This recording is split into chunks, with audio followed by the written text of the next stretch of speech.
Hello दोस्तों, स्वागत है आपका अपने यूट्यूब चैनल गोयल मैट्रिक्स पर। चैनल पर पहली बार आए हैं, सब्सक्राइब कर लीजिएगा, साथ ही बेल आइकन को प्रेस जरूर करिएगा जिससे नोटिफिकेशन आपके पास समय से पहुंच जाए। तो आज की जो वीडियो है इसमें आपके 15 इंपोर्टेंट क्वेश्चंस रहने वाले हैं जो कि थोड़े से अप लेवल के, यानी कि कुछ क्वेश्चंस आपको थोड़े से अप लेवल के इसमें दिखने वाले हैं और ऐसे ही क्वेश्चंस आपको EMRS KBS के अंदर देखने के लिए मिलने वाले हैं। तो आइए फिर स्टार्ट कर देते हैं और अपना जो स्कोर है कमेंट बॉक्स में जरूर बताइएगा कि टोटल 15 में से कितने क्वेश्चंस आपके सही हुए हैं, कितने क्वेश्चंस आते थे। एंड एक का आंसर मैं आपसे पूछूंगी जिसका आंसर आपको कमेंट बॉक्स में बताना होगा और जिसका सबसे पहले और सही आंसर होगा उनकी कमेंट को पिन किया जाएगा। तो आइए चलिए फिर स्टार्ट करते हैं। क्वेश्चन नंबर 1 आपके सामने है। क्वेश्चन नंबर 1 है, if the P, Q and R term of an AP are ABC then the value आपको यहाँ पे बतानी है क्या होगी और आपको यहाँ पर टर्म दे रखे हैं। तो यानी कि यहाँ पर अगर देखें एक तरीके से तो आपको ये टर्म दे रखा है ए, किसके लिए दे रखा है आपको। तो यहाँ पर हम काम करते हैं, चलिए थोड़ा सा बेसिक से समझते हैं। तो सबसे पहले आपको पता है ये फॉर्मूला होता है आपका, इसे कैपिटल आप ले लीजिए क्योंकि इसमें एबीसी का यूज किया है और ये होता है n-1d। ठीक है, अब आपको यहाँ पर दे रखा है जो पी टर्म है वो कितना है, ए है, यानी कि ए है और आप एन की जगह पे यहाँ पर क्या लगा दीजिएगा, यहाँ पे लगा दीजिए p1-1d, ये हो जाएगा। सेम इसी तरीके से अगर दूसरा देखें तो b दे रखा है q के लिए, तो आप यहाँ पर q रख दीजिएगा। एंड अगर आप तीसरा देखें तो ये आपको क्या दे रखा है, r दे रखा है। ठीक है, तो इतना आई होप आपको समझ आ गया होगा। एंड आप वो भी निकाल लीजिए एक बार जिसकी वैल्यू आपको फाइंड करनी है। तो a q minus r and b r minus p and c p minus q। ठीक है, इस तरह की क्वेश्चन करने के लिए सबसे पहले हम क्या करेंगे, a माइनस बी करेंगे, b माइनस सी करेंगे, c माइनस ए करेंगे। तो a माइनस बी करेंगे तो थोड़ा सा डायरेक्ट करने की कोशिश करिए। देखिए a माइनस बी करेंगे तो a में से ये तो आपका कैंसिल हो जाएगा और p माइनस 1 और q माइनस 1। ठीक है, तो ये आप जब ओपन करेंगे तो d से d वाला कैंसिल हो जाएगा माइनस करने पर, कुल मिलाकर p माइनस क्यू डी ये आपको यहाँ पर बचने वाला है यदि हम a माइनस बी करें। ठीक है, इसके बाद b माइनस सी करते हैं, यानी कि दूसरी इक्वेशन तीसरे को माइनस करते हैं तो b माइनस सी, तो सेम यहाँ पर ये बचेगा q माइनस आर। आप इसको थोड़ा सा सोल्व करिएगा, आराम से हो जाएगा। इसके बाद c माइनस ए कर दीजिएगा, c माइनस ए करेंगे तो r माइनस पी आपके पास बचेगा। ठीक है, ये हो गया। देन इसके बाद देखिए अभी हमें क्या चाहिए था, q माइनस आर। देखिए ये रहा q minus R, r minus P and p minus Q. तो आप यहाँ से इनकी वैल्यू निकाल दीजिए। बस क्या होगा, ये जो d है ये क्या चला जाएगा, ये अपॉन में चला जाएगा। ठीक है, मैं थोड़ा सा यहाँ पर शॉर्ट में कर रही हूँ, आप वहां पर स्टेप बाय स्टेप लिखिएगा, डिस्क्रिप्टिव में क्वेश्चन पूछा जाए इस तरीके से। तो यहाँ पर p माइनस क्यू की जगह आप लगा दीजिएगा a minus B upon D. तो करते हैं इसको, यहाँ पर सोल्व कर लीजिएगा। तो ये a लिखिए, a के बाद q माइनस r की जो वैल्यू है b माइनस सी अपॉन डी ये लगा दीजिएगा, प्लस v लगा के अब ये वाली वैल्यू आपको लिखनी है r माइनस पी की, तो r minus P C minus a upon D ये हो जाएगा, प्लस आगे अगर इसे करेंगे तो आपको यहाँ पर मिलेगा p माइनस क्यू, यानी कि a minus B upon D, a minus B upon D आपको यहाँ पर ये मिलने वाला है। अगर आप यहाँ देखेंगे तो एलसीएम ले लीजिएगा और एलसीएम करने के बाद पहले आप इनका मल्टीप्लाई कर लीजिए, हो जाएगा A B minus A C plus B C minus B A, यानी कि ए भी लिख सकते हैं। और इसके बाद है ये यहाँ पर सी रह गया आपका, तो हो जाएगा ए सी माइनस बी सी। अपॉन में क्या है, डी एलसीएम ले लीजिएगा क्योंकि सेम है, तो ए बी से ए बी कैंसिल और ए सी से ए सी हो गया और आपका बी सी से बी सी। तो यहाँ पर जो आंसर बचा वो क्या बचा, 0। तो यहाँ पर जो सही आंसर हो जाएगा वो हो जाएगा ऑप्शन नंबर सी, 0 इसका बिल्कुल सही आंसर हो जाएगा। चलते हैं क्वेश्चन नंबर 2 की तरफ। क्वेश्चन नंबर 2 है, for all positive real number X Y Z the minimum value of the expression. इसकी आपको जो मिनिमम वैल्यू है वो आपको बतानी है। देखिए आप इसको दो तरीके से कर सकते हैं। दो तरीके से ये है कि आपको पता है जो am है वो आपको कैसे होता है, बड़ा और बराबर होता है gm या hm, आप इसमें ले सकते हैं। ठीक है, ये चीज आपको पता होगी, या तो आप इससे सॉल्व कर सकते हैं या फिर डायरेक्टली जैसे आपके पास है x plus Y plus Z, ये दे रखा है 1 upon X plus 1 upon Y plus 1 upon Z. ये क्वेश्चन आपके पूछे भी गए हैं, तो यहाँ पर आप सिंपली इनकी जगह 1 पुट कर दीजिएगा क्योंकि ये एक कॉलम बराबर है। तो 1 पुट करेंगे तो आपको क्या मिलेगा, 1 प्लस 1 प्लस 1। यहाँ पे भी आपको 1 पुट करेंगे तो 1 प्लस 1 प्लस 1 ही मिलेगा, तो जाएगा 3 मल्टीप्लाई 3 9। आपको यहाँ से सही आंसर मिल जाएगा। अगर आप ऑप्शन देखेंगे तो ऑप्शन नंबर सी बिल्कुल सही आंसर हो जाएगा। इसके बाद चलते हैं क्वेश्चन नंबर 3 की तरफ। क्वेश्चन है the number of ways in which 5 identical balls can be placed into 3 different boxes such that number box remain empty. जब इस तरीके का क्वेश्चन आपसे पूछा जाए, सिंपली आपको यहाँ पे डायरेक्टली फॉर्मूला लगाना है। कितने आपके दे रखे हैं, 5 है, 5 बॉल, तो 5 से 1 कम लेना है आपको C, और इसे 3 डिफरेंट बॉक्सेस, तो 3 से 1 कम लेना है। तो ये कितना बचा, 4C2। अब इसके बाद आप इसे सॉल्व कर दीजिएगा, 4 - 2 ये हो जाएगा, और यहाँ पर 2 फैक्टोरियल। अब आगे इसे सॉल्व करेंगे तो 4 × 3 × 2, और ये बचेगा यहाँ पर 2 फैक्टोरियल, और ये आपको यहाँ पे दे रखा है, ये कट जाएगा यहाँ से, और ये 2 फैक्टोरियल मतलब 2 ही होता है, ये आपको पता है, तो 2 से 2 टाइम, तो 2 3 जा 6 आपको आंसर मिल चुका है। ऑप्शन देखेंगे तो ऑप्शन नंबर ए 6 बिल्कुल इसका सही आंसर हो जाएगा। चलते हैं इसके बाद क्वेश्चन नंबर 4 की तरफ। क्वेश्चन नंबर 4 आसान क्वेश्चन है, बस आपको समझ आना चाहिए। तो यहाँ पर ये डिफरेंशिएशन की वजह से पूछा है भाई, किस पर डिफरेंशिएबल होगा, तो ये आपके सामने है fx = मॉड में x दे रखा है प्लस मॉड में आपको x - 1 दे रखा है, और ये आपसे पूछा है इज नॉट डिफरेंशिएबल। तो ये जो आपके होते हैं क्रिटिकल पॉइंट की तरह काम करते हैं मॉड के लिए, तो आप क्या करेंगे, इसके इक्वल आप 0 रख देंगे, ठीक है। ये आपका x - 1 = 0, तो x = 1, यानी कि एक तो x = 0 पे नहीं होगा डिफरेंशिएबल, एक x = 1 पर नहीं होगा। अगर आप ऑप्शन देखेंगे तो option number C both x = 0 and x = 1 ये बिल्कुल इसका सही आंसर हो जाएगा। चलते हैं नेक्स्ट क्वेश्चन की तरफ। Question number 5। क्वेश्चन नंबर 5 है इन ABC if sin² A + sin² B + sin² C = 2, then the triangle, आपको बताना है ट्राइंगल कैसा होगा, क्वाड्रिलेटरल होगा, सॉरी इक्विलेटरल होगा, आइसोसेल्स होगा, राइट एंगल होगा, या फिर ऑब्ट्यूज एंगल होगा। तो 4 ऑप्शन है, जो भी सही आंसर है इसका आपको बताना होगा कमेंट में कि इसका सही आंसर क्या है। चलते हैं नेक्स्ट क्वेश्चन की तरफ। Question number 6 The distance between the orthocenter and the circumcenter of a triangle with vertex, आपको यहाँ पर vertex दे रखे हैं, तो देख लेते हैं इस क्वेश्चन को।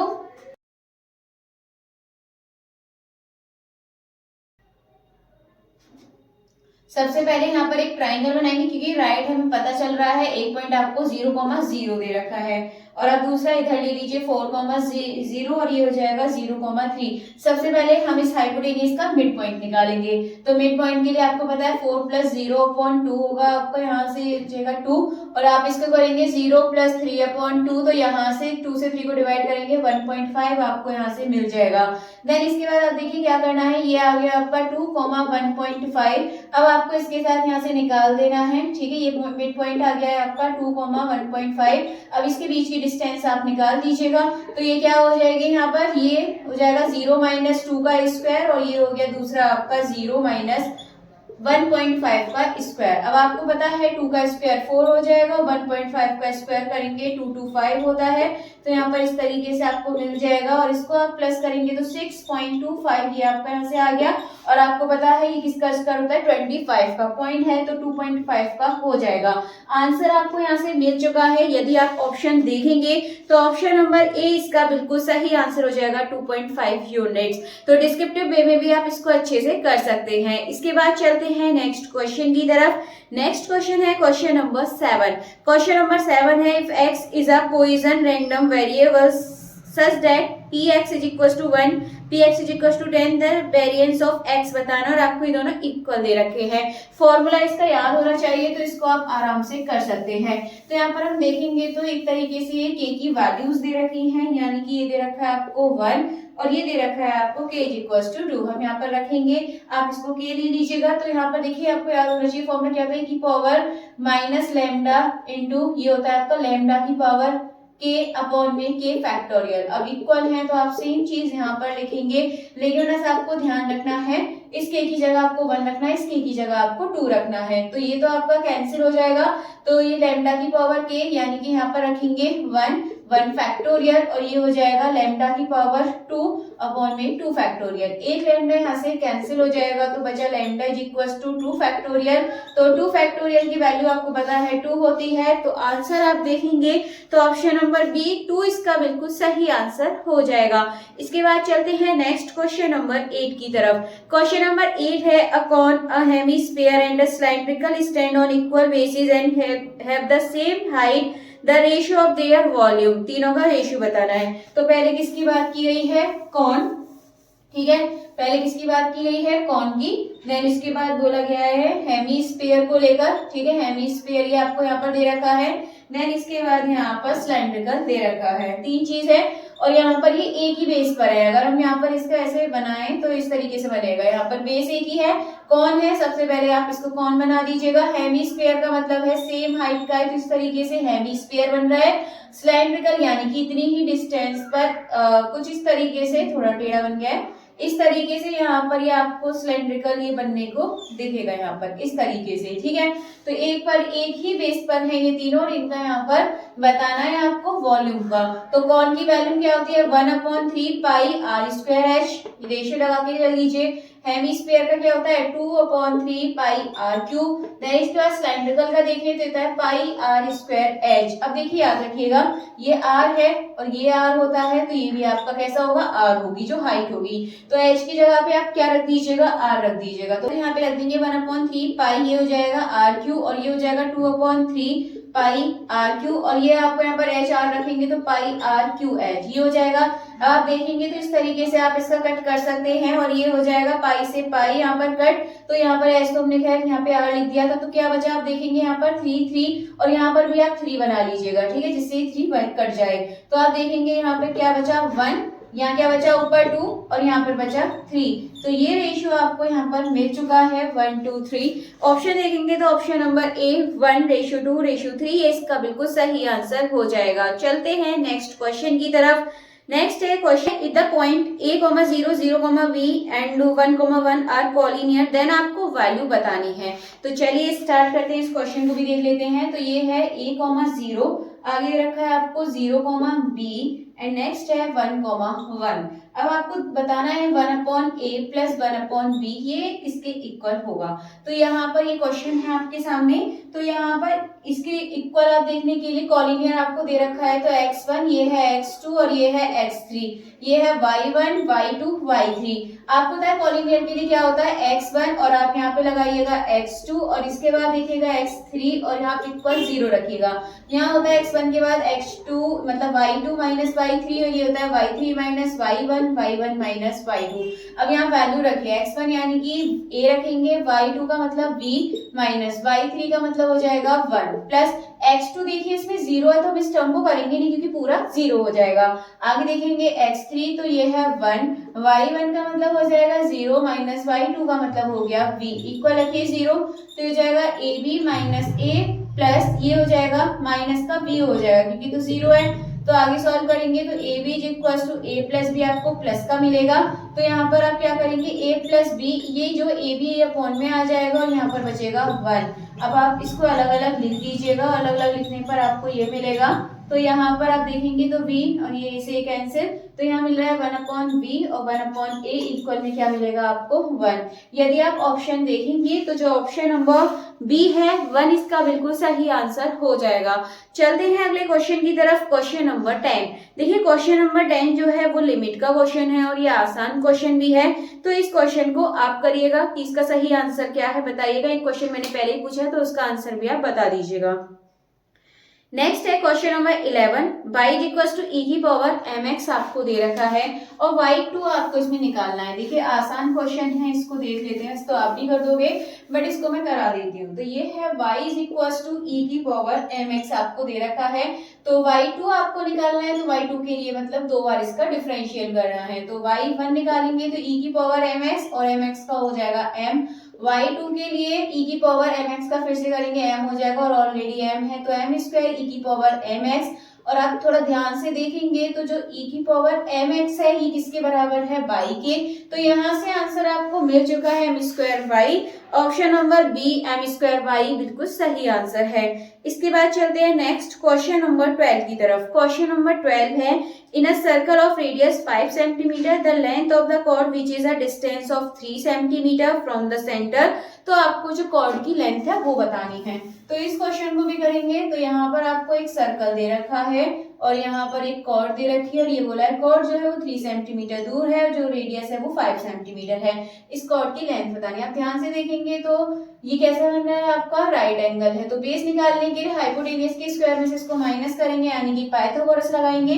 तो एक तरीके से बेस निकाल रहे हैं हम, तो यहाँ पर हो जाएगा 5 का स्क्वायर हो जाएगा 25 माइनस 3 का स्क्वायर 9, तो ये बचेगा रूट में 16 और ये कितना होता है 4 के बराबर। अब देखिए हमने सिर्फ इतना निकाला है यहाँ, और आपको पता होना चाहिए सेंटर से जब कॉर्ड पर, ठीक है, कॉर्ड पर परपेंडिकुलर डालते हैं तो जो परपेंडिकुलर होता है इसको 2 पार्ट में यानी कि बाइसेक्ट कर देता है, ये आपकी इक्वल हो जाती है, तरीके से मिड पॉइंट बन जाता है।